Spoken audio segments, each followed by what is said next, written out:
Di sini gue akan bahas gimana caranya kalian itu bisa keluar dari yang gue sebut adalah mindset budak. Nah, sebelum kita bisa tahu gimana caranya keluar dari mindset tersebut, kita harus tahu dulu apa sih sebenarnya, definisinya apa mindset budak ini. Selama manusia ya, kita semua itu ada di bumi ini dari ribuan tahun lalu. Perbudakan itu menjadi hal yang sentral dalam membangun sebuah peradaban. Kita bisa lihat ya dari Mesir kuno, ancient Egypt ya, dari Romawi kuno ya, Roma. Kita bisa lihat juga bahkan dari Amerika Selatan di kapas-kapas itu. Semua peradaban itu justru bisa maju karena adanya perbudakan. Nah, kenapa perbudakan ini bisa bikin suatu peradaban atau civilization justru jadi maju? Karena adanya kontrol ya terhadap fisik dan juga pikiran seorang manusia. Nah, kata yang kita harus garis bawahi benang merahnya di sini adalah kontrol ya. Perbudakan itu karena dirantai fisik dan juga psikologis, dicambuk mental. Kalau kita lihat di zaman Roma, kaisar tuh punya wewenang atas budak-budak ini. Jadi mereka lah yang bangun semua infrastruktur yang ada di Roma. Patung-patungnya, jalan-jalannya. Bahkan di Mesir ya, piramid pun dibangun dengan tangan-tangan dari para budak ini. Nah, kontrol ini sebenarnya bukan hanya fisik ya, tapi psikologis. Jadi kalian pahamin dulu bahwa budak itu ada kontrol secara fisik dan juga psikologis. Nah, kita tahu ya, perbudakan secara tradisional kita dirantai, itu cuma dikasih rumah dan dikasih roti, lalu diatur beranaknya seperti apa dan sama siapa. Jadi kalau cowok yang keker yang kuat itu disuruh bikin anak banyak. Sedangkan kalau cowok yang kurus-kurus yang gennya lebih lemah itu nggak boleh punya anak. Jadi mereka budak tuh selective breeding juga. Yang paling kuat itu boleh hamilin banyak perempuan. Kalau perbudakan secara tradisional sudah punah, nah ini pertanyaannya sekarang. Kan gue bilang tadi itu secara fisik dan juga secara psikologis. Nah, secara psikologis apakah perbudakan ini sudah hilang atau belum? Kalau zaman dulu para kaisar itu pakai kekuasaannya untuk rantai secara fisik. Sekarang tuh yang dimainkan adalah rantai psikologis. Maksudnya rantai psikologis itu apa? Hutang secara finansial. Ya. Contohnya cicilan. Itu salah satu format dari perbudakan psikologis. Riba, ya, sistem riba. Dan kedua apa? Ekspektasi sosial. Sistem riba ini dan juga ekspektasi sosial itu adalah perbudakan secara psikologis. Mereka itu sekarang memperbudak kita dengan namanya ilusi ya. Ilusi bahwa kita adalah manusia yang bebas. Padahal setiap hari harus masuk ya ke tempat yang sama, tempat yang kita sebenarnya nggak pengen kerja. Cuma untuk mendapatkan uang yang dicetak sama mereka. Lalu dibebani kita secara psikologis dengan berbagai macam cicilan. Karena uang yang dikasih itu tidak sebanding dibanding kebutuhan hidup yang terus naik. Nah, apakah itu bukan perbudakan psikologis secara modern? Itu kalian bisa jawab sendiri. Semua orang itu akhirnya terjebak di ilusi kebebasan dan ilusi kenyamanan ini. Mereka merasa nyaman dengan semua hal ini, mereka merasa bebas. At least ya gue sebulan sekali bisalah keluar gitu untuk ngopi. At least gue sebulan sekali bisalah jalan-jalan gitu sama keluarga gue. Itu adalah ilusi yang mereka kasih ke kalian. Waktu kecil, ini nyokap gue yang cerita sendiri ke gue pernah bilang ke dia bahwa ketakutan terbesar gue adalah bekerja untuk orang lain. Bekerja di belakang meja, ya, bekerja di cubicle itu adalah ketakutan terbesar gue. Gue bilang ke nyokap gue mendingan jadi gembel di pinggir jalan jualan tisu dibanding jadi orang yang kerja kantoran. Bahkan gue pun gak ingat kalimat ini. Gue baru ketemu nyokap gue, dia ngomong ke gue, dari kecil kamu tuh udah unik. Gue tuh selalu bilang seperti itu. Gue nggak pernah mau ya, itu ketakutan terbesar gue. Dan itu dimulai dari di bangku sekolah. Ya ketika gue di sekolah, gue bayangin ntar gede gue begini masuk terus pulang begini, gue mendingan mati gitu. Gue nggak mau hidup seperti ini. Ibaratnya kita commute ya 2,5 jam bolak-balik. Gue tidak mau ya seperti itu. Dari kecil gue udah paham ini semua nggak beres ya. Ketika zaman dulu orang itu diperbudak, dikasih roti sama tempat tinggal. Sekarang disuruh beli sendiri tempat tinggalnya. Rotinya disuruh beli sendiri, pakai uang yang dicetak sama mereka, ya social credit ya, uang itu adalah social credit. Pakai uang yang dicetak sama mereka, dikasihin, tidak cukup, lalu kalian harus berhutang, pakai sistem riba untuk bisa membeli tempat tinggal kalian. Yang setelah 20 tahun kalian cicil, begitu-begitu saja. Kalian bayangin, apakah itu bukan perbudakan era modern? Bedanya, sekarang kalian punya ilusi kebebasan fisik. Jadi kita secara fisik itu nggak dirantai. Tapi apakah benar-benar kita tidak dirantai? Cara paling gampang untuk kontrol, ya kata kuncinya adalah kontrol. Cara paling gampang untuk kontrol seseorang adalah tebari ketakutan ke mereka. Kalau lu semua bilang lu bebas secara fisik, buktikan. Ketika 2020 kemarin apa yang terjadi di kalian semua? Kalian semua ketakutan, ditakut-takutin. Kalau kalian keluar tidak pakai masker, orang tua kalian bisa dalam bahaya. Sayangilah keluarga kalian, ya kan? Akhirnya kalian apa? Ketakutan. Kalian di rumah selama sebulan. Bahkan yang punya restoran tadinya nggak berani buka lagi karena ntar ditutup restorannya. Kalau nggak ikutin protokol ditutup. Kalau kalian nggak pakai masker ditutup. Apakah itu bukan kontrol secara fisik? Itu cuma tes pertama. Itu ibaratnya kalau lu balik ke zaman Mesir kuno, itu lu orang-orang yang dirantai. Nggak dikasih rumah tapi ya, zaman dulu masih dikasih rumah loh. Budak tuh dikasih rumah. Ini banyak miskonsepsi, budak tuh cuman disiksa terus. Budak tuh banyak yang dikasih rumah di Mesir. Kalian pelajari dulu sejarah yang benar. Di Roma pun sama. Bahkan dikasih pilih pasangannya yang mana. Dikasih makanan. Kalau sekarang itu kalian cari sendiri. Kalian cari sendiri semuanya terus ditukar sama kertas. Mindset budak ini justru gue sebutnya mindset budak ya.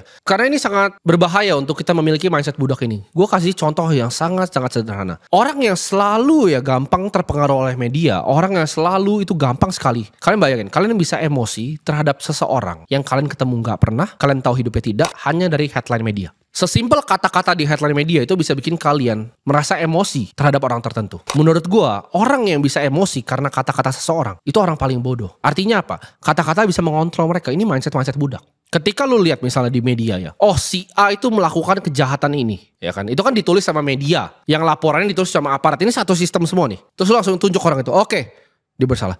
Gua kasih tau di sini, semua lu di sana di belakang layar sana itu melakukan kesalahan. Lu bilang oh saya tahu hukum. Apa yang lu tahu tentang hukum? Udah pernah lu baca semuanya? Gue kasih tahu, hukum itu sangat subjektif. Jadi semua itu bisa dibikin, tinggal kalian ditunjuk atau enggak. Contoh, kalau gue berteriak seperti ini, oh kelas menengah itu akan dihilangkan dan lain-lain, keluar dari mindset budak. Mungkin orang-orang nganggap oh ini serius nih orang nih, subscribernya jutaan nih, bisa disikat. Dan kalau mereka tunjuk gue, pasti habis gue. Karena hukum itu bekerja seperti itu.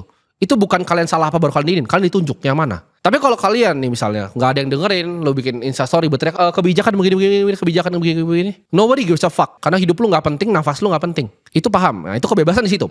Kalau lu nggak punya enough suara, lu nggak punya enough voice, lu nggak akan disentuh sama mereka. Tapi ketika lu punya suara dan banyak orang dengerin lu, itu jadi ancaman untuk mereka.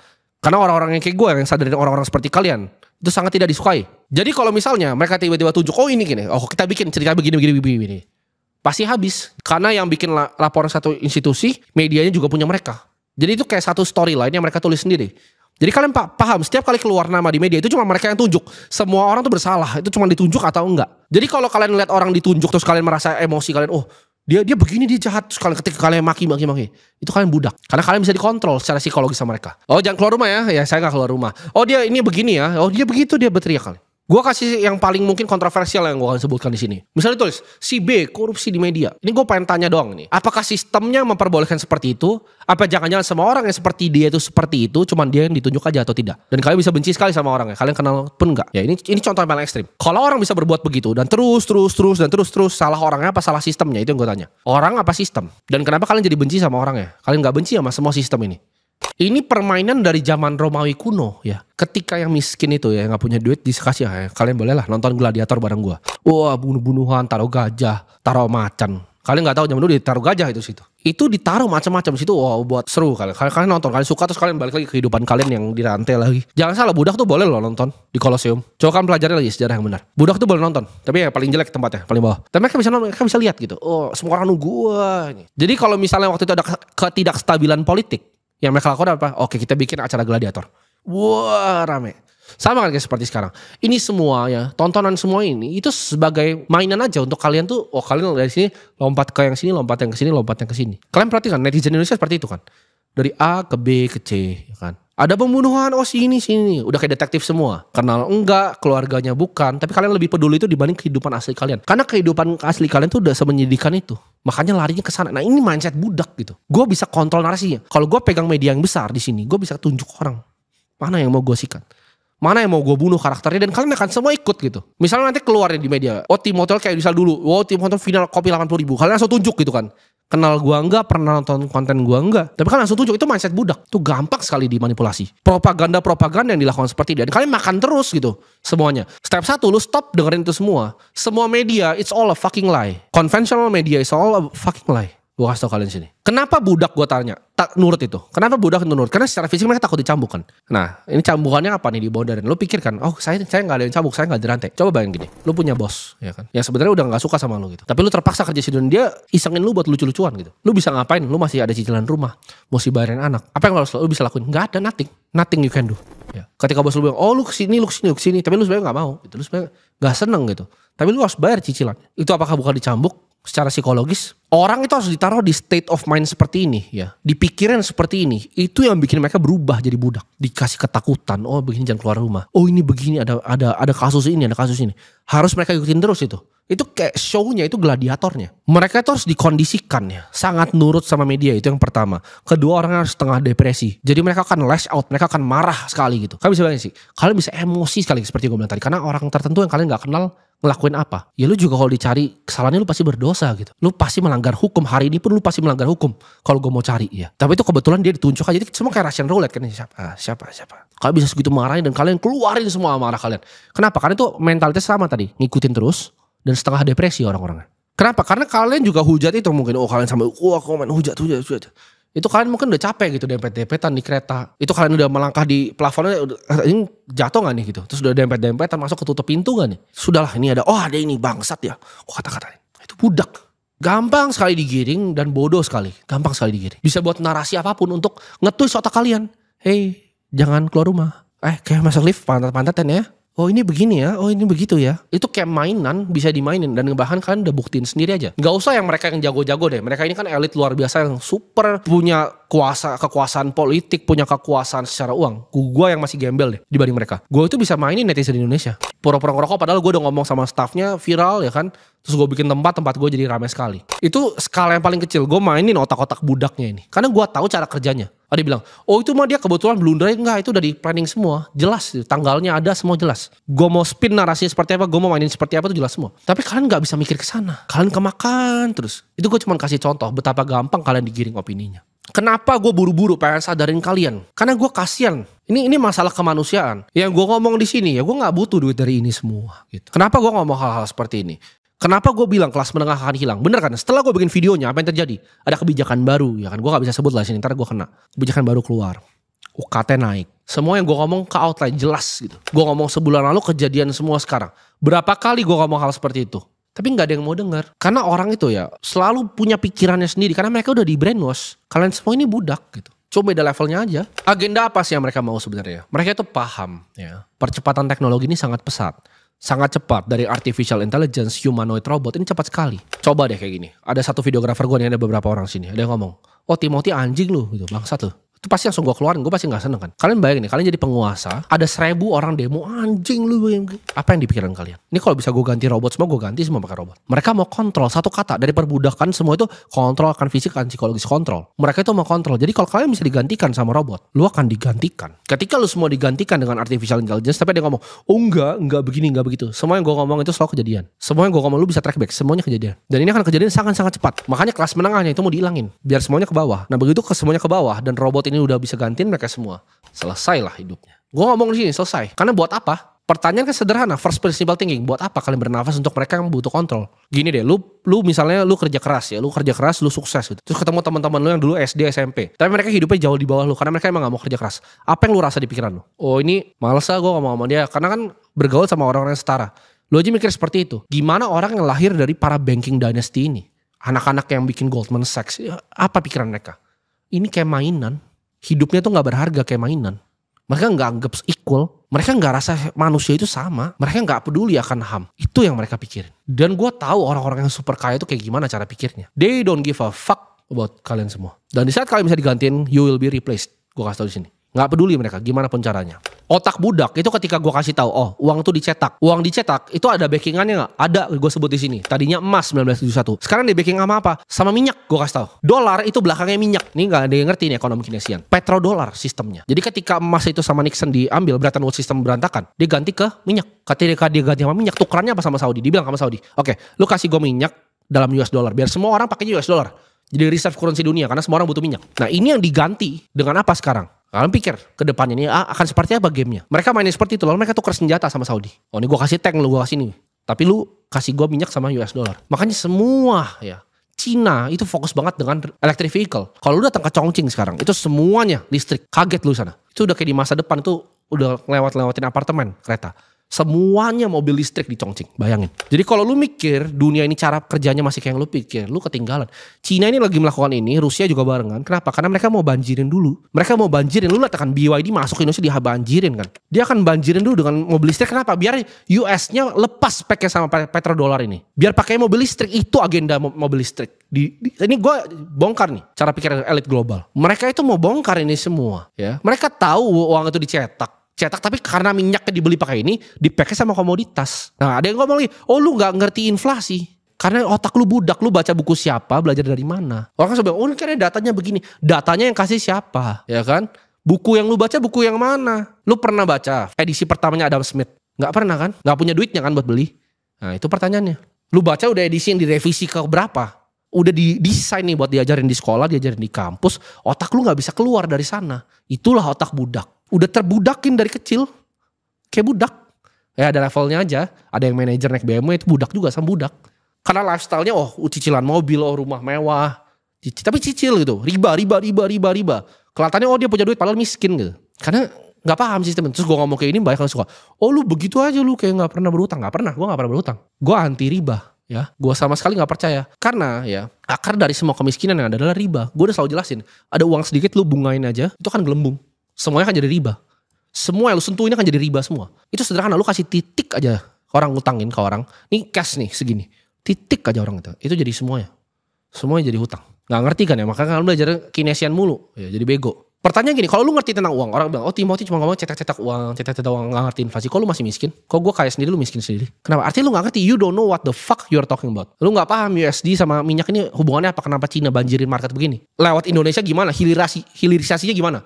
Kenapa? Karena gue mainnya udah sama yang paling atas di negara ini. Gue tahu cara kerjanya gimana. Orang bilang, kemiskinan struktural terjadi begini, gak bisa segampang itu lu salin. Dunia ini kerjanya sangat gampang. Ini gue kasih bocoran di sini. Kalau lu bener-bener ngelakuin yang terbaik yang lu bisa lakukan. Setiap lu dikasih sesuatu katakan lu untuk dikerjakan, lu lakuin yang terbaik ini. Lu gak mungkin gagal. Itu cara dunia bekerja. Bukan kerjain cuma 80%. Bukan cuma ngerjain terus malam lu tidur nonton Netflix. Bener-bener lu kerjain hal yang dikasih di tangan lu. Lu gak mungkin bisa jadi miskin. Lu bukan cuma kerja sebentar lalu lu nonton jablay lagi di TikTok, scroll lagi. Bukan begitu caranya kalau lu mau jadi kaya. Dunia ini akan perhatikan orang-orang yang benar-benar kasih semuanya. Kasih semuanya keringat dan darah dia untuk mengerjakan sesuatu. Hal apapun yang dia kerjakan. Orang kalian mungkin bilang, tapi aku butuh healing, butuh break, butuh ini. Lu begitu, lu lawan orang-orang kayak gua. Gak butuh healing, gak butuh break, gak butuh berhenti kerja. Dan lu masih di situ. Udah lebih gak punya duit, kerja kerasnya lebih kecil dari gua. Bayangin coba. Gimana cara lu mau compete? AI masuk, robot-robot masuk. Selesai lu, dibuang lu. Jadi sampah masyarakat. Makan kecoa di tempat 3x3. Yang so gue bilang, kalian bilang nggak mungkin terjadi. Nah, nonton lo video ini nanti. Begitu lo udah ambil makanin kecoa, lo nonton video ini. It will happen very fast. Ya, very fast. Kalian harus tahu, lu itu bukan penguasa yang bisa cetak uang. Gue bilang uang dicetak ya, di pack sama minyak. Gue kasih tahu. Kita bukan penguasa yang bisa cetak. Uang tuh cuma bisa diambil dari orang, bukan di create. Yang create itu mereka, para shadow banker ini di atas. Yang bisa ambil siapa? Kita. Kerjaan lu cuma ngambil atau diambil, selesai. That's how to play the game. Ini kapitalisme. Ya, yang atas akan makan semua yang bawah. Lu punya 100 miliar uang, bungain 10%, udah 10 M setahun. Itu kapitalisme. Uang tuh bisa jadi uang gitu. Nah gimana caranya keluar dari mindset budak ini? Ya, inti dari video ini apa? Gimana cara keluar? Lu tahu problemnya apa? Gue kasih solusinya, cuma 3 ya. Yang pertama lu sadar. Kesadaran bahwa ini ada sistem. Pelajarin sistemnya. Sadar akan sistem perbudakan ini. Tahu ya, riba itu adalah sistem perbudakan. Tahu uang itu adalah dicetak, gak ada gunanya. Pahamin dulu gitu sistemnya, cara kerjanya gimana. Tapi dia mah cuma ngomong begini ya. Jawabannya itu kan lu tinggal ngaca, masih miskin. Gue ngobrol sama yang kaya, semua tahu 2 hal ini. Semua tahu sistem perbudakan ini. Semuanya eksploitasi sistem ini. Ya, mau jadi kaya kan nonton ini. Sadar dulu yang pertama. Kedua, knowledge is power. Ya, kalau pertama itu sadar, kedua kalian sadar lagi. Kalau pengetahuan ya is everything. Beda gue sama lu itu cuma di otak. Perbedaan kita nih, kenapa gue kaya dan kalian belum kaya? Cuma di otak. That's it. Bukan di hoki, bukan di apapun, di otak. Lu kalau punya otak kayak gue pasti jadi kaya langsung. Dimanapun lu berada. Gue bercanda-bercanda kemarin karena macet pulang. Gue bercanda sama partner gue si kakak. Kalau kita di drop di sini, cuma dikasih HP apa yang kita lakukan. Dan kita bisa skemain berbagai macam cara gitu untuk jadi kaya lagi. Karena orang kaya itu gak bisa jadi miskin. Gak bisa. Karena udah punya otaknya of how the system works. Eksploitasi di titik yang mana, udah tahu semua. Itu kayak main game. Lu udah jago sekali main game, lu balik ke level yang awal lagi, lu jadi yang paling jago di situ, lu bantai-bantai semua orang. Hidup tuh begitu. It's all a skill issue and knowledge issue. Jadi knowledge is power. Kalau gue punya uang berapapun itu, gue akan hajar, gue akan bakar kapalnya, gue hajar terus di pendidikan gue sendiri. Pendidikan sendiri ya, jawabannya. Oke, gue mesti belajar AI. Gimana caranya gue belajar tentang machine learning? Ada bootcamp sini. Gue bayar duit gue. Semuanya gue habisin. Karena itu cuma kertas. Ya, jadi satu sadar, kedua itu tahu kalau knowledge itu power. Ketiga itu tindakan. Gue udah kasih tahu nih. Satu sadar, dua ngapain, 3 tindakan. Jangan lo abis nonton ini lanjut lagi. Lu cuma anggap ini sebagai masturbasi mental gitu. Oh ini begini ya begini. Lu ngerasa lebih pintar tapi gak ada yang lu kerjain. Sampah itu lu dengar orang lain aja gitu. Gak usah dengar gue. Jadi lu cari caranya. Gimana caranya lu bisa langsung ambil tindakan. Oke, gue harus belajar tentang AI nih. Oke, apa yang gue pelajarin nih? Oke, gue belajar buka YouTube. Gue cari itu di MIT. Itu caranya lu jadi kaya. Tindakan. Yang pertama sadar, 2 pengetahuan, 3 tindakan. Malas itu adalah musuh ya. Kalau lu malas, kemiskinan akan datang ke lu seperti pencuri di malam hari. Dia akan curi terus uang dari lu karena lu malas. Tangan lu dikasih apa gak mau kerja. Santai-santai gitu. Orang lain yang jauh lebih kaya dari lu, kerjanya lebih gila dari lu. Lu cuma ngerasa, gini capek ya. Udahlah, saatnya healing. Ya udah, jadi budak terus. Tangan yang lamban itu akan selalu membuat miskin. Tangan orang rajin itu akan membuat kaya. Tangan orang rajin itu akan memegang yang namanya kekuasaan. Dan tangannya malas itu mengakibatkan kerja paksa. Nah, kepaksa kan lu kerjakan.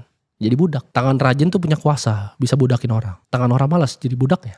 Setiap lu males ya, lu kalau kelihat ada semut di rumah, lu coba liatin dia. Lu perhatikan cara kerjanya seperti apa. Gimana cara dia mengumpulkan roti di saat dia gak butuh. Dia kerja terus, lu masih tidur, semutnya kerja. Dia mengumpulkan roti dan dia akan mengumpulkan makanannya di saat waktu panen. Di saat semua orang panen kan dunia kayak siklus. Ada yang bisa panen dari aset tertentu, lu gak panen. Jadi gembel lu kan. Skeptis, gak mau panen, gembel. Semut aja mau panen dia. Ngambil makanan pas panen.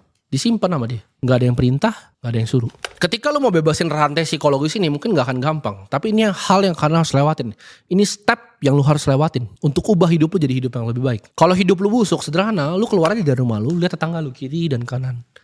Oh ini gembel gitu. Oh ini hidup yang gue mau ya. Kalau gue begini di sini 10 tahun lagi gue kayak begini. Tapi rumahnya ntar makin kecil. Digusur kalau gak rumahnya. Kalian harus ingat baik-baik. Di planet ini, di bumi ini, lu cuma dikasih satu kesempatan untuk hidup. Only one spin. Ya lu mau bilang nanti fokusnya di nanti ya terserah lah. Tapi gue ngomongin di sini aja. Gue ngerti yang di sini. You only got one fucking spin. Lu mau apain hidup ini? Jadi pecundang, jadi budak, atau lu mau unlock? Kayak di game ada level-levelnya. Lu mau unlock hal-hal tertentu. Ya lu pengen lihat di dunia ini. Lu pengen mungkin bawa orang tua lu ke tempat-tempat yang mereka belum pernah lihat. Lu unlock level-levelnya. Nah unlocknya pakai apa? Pakai duit bos. Jadi gamenya hidup ini apa? Mengumpulkan uang sebanyak-banyaknya. Orang bilang, tapi kan itu egois. Enggak. Orang yang punya uang sebanyak-banyaknya, itu orang yang bisa membantu banyak orang. Gue punya banyak uang yang gue bisa lakukan apa? Gue bisa bikin sekolah untuk mereka yang gak mampu. Gue bisa bikin tempat ibadah, masjid untuk orang-orang yang butuh. Lu bisa gak begitu? Orang yang gak ngomong bahwa dia gak perlu kaya adalah orang paling egois di dunia. Lu orang egois kalau gak mau kaya. Karena lu cuma mentingin diri sendiri, lu gak lihat sekitar lu. Lu stop pentingin media, stop nonton media sama sekali. Jangan pedulin, oh ada ini begini, ini si A begini, si B, si C, si D melakukan pembunuhan si E. Itu semua apa sih gitu? Buat apa lu nonton semua itu? Stop nonton hal yang gak berguna. Knowledge is power, pelajarnya apa? Sejarah. Oh lu lihat zaman dulu tuh seperti apa? Karena sejarah selalu berulang. Manusia tuh selalu berulang. Ya, selalu rhyme mereka sejarah. Belajar gimana caranya bernalar, berpikir, tahu mana yang benar, tahu mana yang salah. Tahu mana data sampah yang dikasih, yang disogokkan ke budak. Itu kayak manual book budak anjing. Ekonomi modern itu manual book budak. Lu pelajarin dulu dari grassrootsnya, baru ngomong. Karena gue kasih tahu ya, tadi balik lagi, cuma ada satu kesempatan di dunia ini, jangan disia-siain dan unlock semua levelnya di dunia ini.